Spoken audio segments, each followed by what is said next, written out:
Hulk Hogan was one of the biggest draws in professional wrestling history. And there's a lot that goes into that.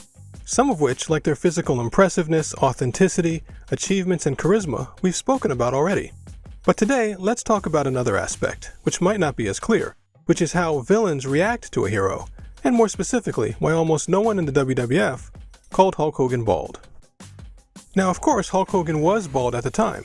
He was aware of it, and so was everyone else. But the heels, who obviously were supposed to hate Hulk Hogan, and who were more than capable of noticing these things, shut up, you fat, bald-headed little oaf! Didn't bring it up. That fat pig Hulk Hogan! Instead, they'd express their anger in other and very specific ways, using words that really had no meaning. I'm gonna tell you and all the pukesters out there one last time, Hulkamania is dead! And during this same time, Hulk Hogan became the biggest and most marketable star in the wrestling business, which usually means that things like this were done right. Now, of course, you wouldn't want to insult someone who's a big star in real life, but when it comes to storytelling, there's very specific reasons for this. Because one of the main values of a hero in wrestling or any storytelling is that they make us want to watch them in order to learn how to be like them. And a lot of that desire depends on how capable and fit we think they are. In the storytelling process, you create a villain who hates the hero, and you show that hate so that the audience has a desire to see the hero beat them. And in wrestling, that desire is known as heat. But to make people want to buy tickets, you have to build that heat and handle it in a certain way. If the villain tries to get their heat, the negativity they create, by pointing out genuine flaws in the hero, the audience actually will start to admire the hero less, and thus they will lose their desire to watch that hero and be less likely to buy tickets. And likewise, people will pay to see a match if they expect to actually get the payoff of seeing the villain get beaten and humbled.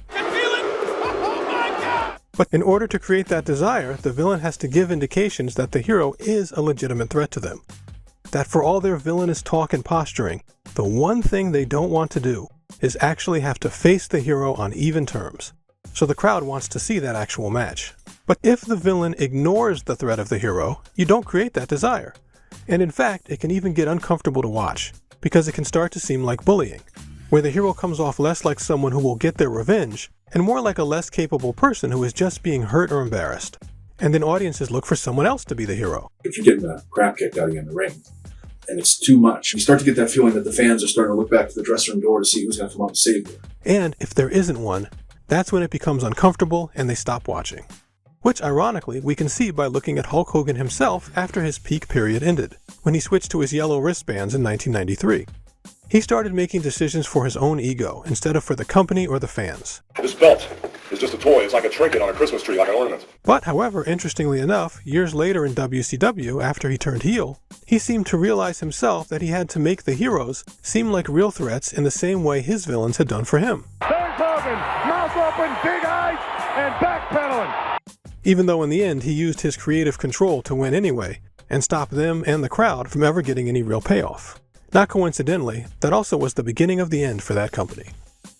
Professional wrestling, like a lot of storytelling, is a give and take between the performers, and everyone participating has to not only know how to do things right, but also be willing to look strong or weak at different times in order to satisfy the most important people in the building, the fans in the seats, and to make sure those fans buy a seat next time.